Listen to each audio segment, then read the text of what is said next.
And while salvage efforts will continue tomorrow in Washington, D.C., our Emily Deanne spoke with a local retired Marine Police sergeant here in Charleston who explained the challenges rescue divers face as they resurrect wreckage from the Potomac. It's not a diver-friendly environment, to say the least.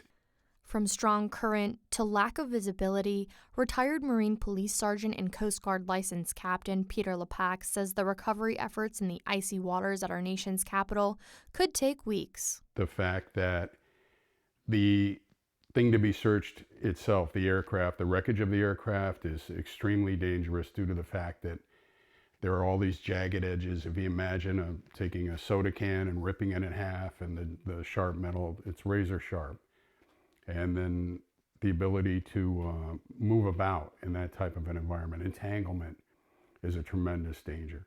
Dive crews recovered many passengers of the American Airlines flight and Blackhawk training mission, as well as the aircraft's black boxes. The former scuba instructor and public safety diver has responded to numerous recovery missions.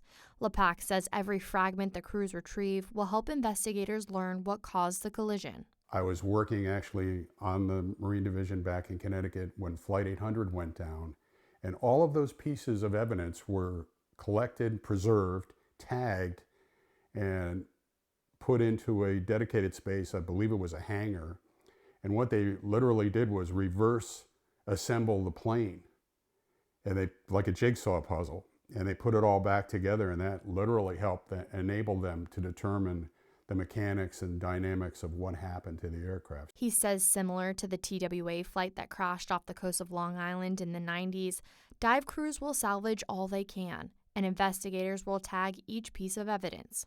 Lepac says now there is advanced technology that can help assist public safety divers in recovery situations like this. The boats in use today are very often equipped with what's called side scan sonar.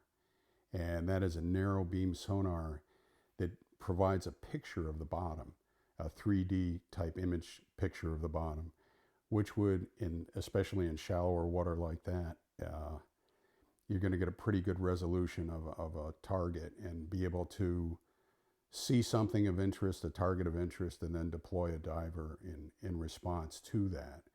No one survived the mid-air collision over the Potomac. Public safety divers are expected to recover all of the remains of the passengers in the days to come, followed by the plane's fuselage.